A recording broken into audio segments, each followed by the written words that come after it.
Alright, doing a Lincoln Town Car, upper control arms. I already did the driver's side. It's the old one, absolutely toast. It's pretty straightforward, pretty easy. Okay, mine was way too tight, but turns out these are not in standard. It's 18 mil. It's 2 bolts, like most brake calipers.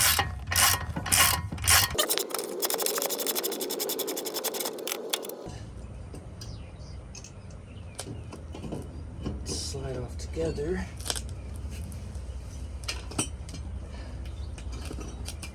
Alright.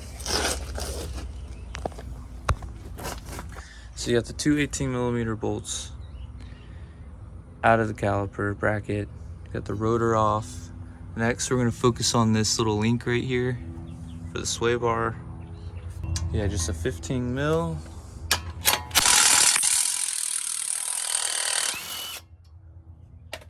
Top one's easy.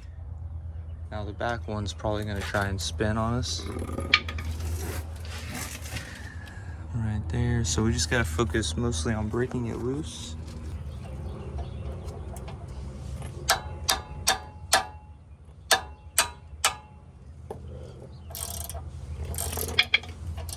Alright, there's a few ways you can do this. The nut is spinning on the bolt. It's holding the tie rod in on, or not tie rod, sway bar link. Get you a nice pair of, it's been a long day, I don't know what it's called. You're just gonna hold it in place with this crescent wrench.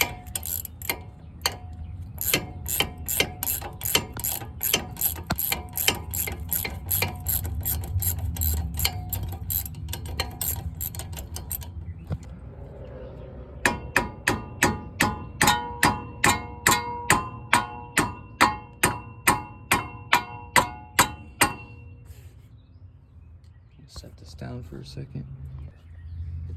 Alright, so I lightly taps that with a hammer. Be careful not to mess the threads up. I used the bolt from the caliper bracket to just kind of tap it in flush. Took a flathead screwdriver, pried back here to break it loose.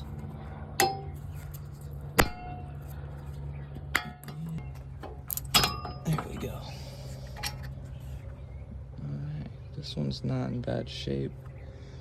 Alright, so next up, let's break this loose, break these loose, and then we'll lower the shock, but one thing at a time. Let's focus on this one now. Correct size for this is a 13/16 socket. If it's not on there super tight, you can just use a 21, lightly tap it. Just you really do not want to round this off, that would suck. But we got it loose. And top is spinning with it. Alright, with this upper control arm, the ball joint will spin in place. They pretty much all do it.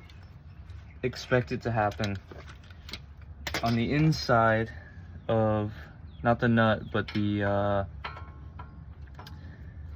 the bolt that goes to the ball joint, there's actually a hex head, so you can throw one of these bad boys on it.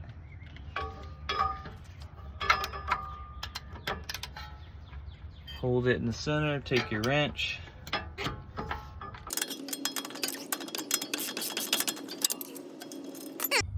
Next up, these bad boys.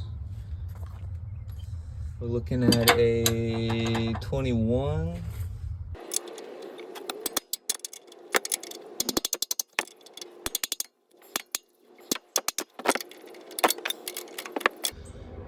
Alright, so you got all the bolts out of the control arm. Got the sway bar link out. Rotor, brake caliper, bracket, the whole shebang. So next we're going to pop off the 3 bolts for the strut and spring.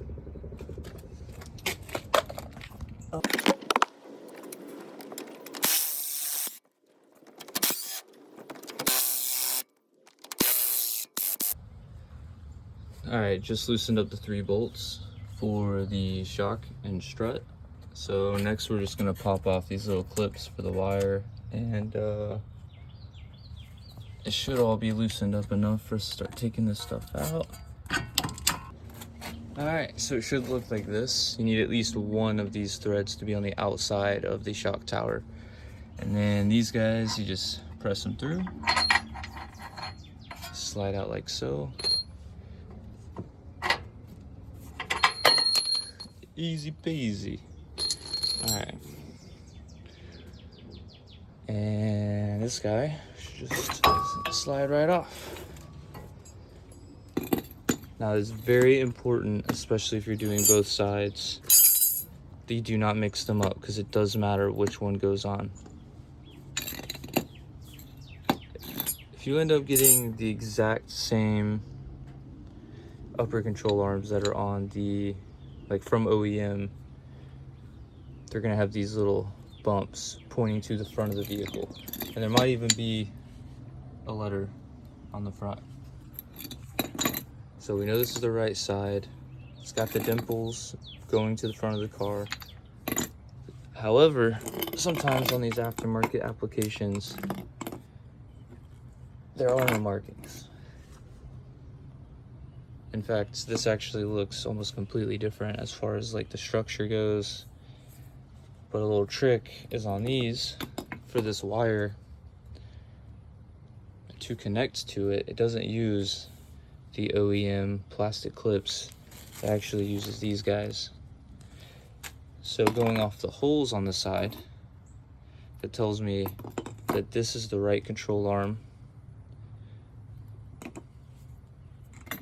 The holes go to the front of the vehicle so that the wire harness can connect to it. And then also just kind of, if you're looking at this straight on, has like a wider curve going towards the back of the vehicle versus the front. And same with this, it's kind of a wider curve, and then towards the front, not so wide. Words are hard. All right, let's slap this on. It's that easy. Solid stuff.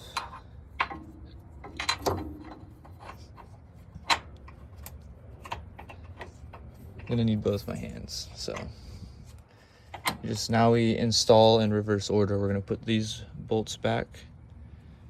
We're gonna push this down, push the coil into the shock tower, slide this into the knuckle, throw the nuts on it just to kind of hold it all into place, do the sway link bar, tighten everything down, and then we'll throw the brake caliper and rotor on.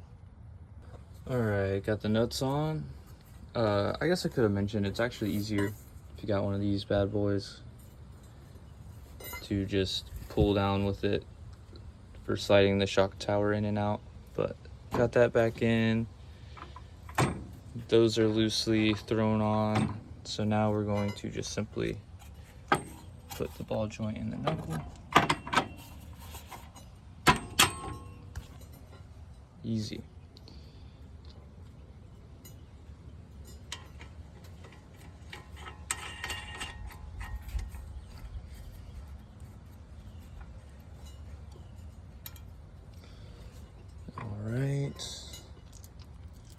Might as well go ahead and throw these on the shock tower.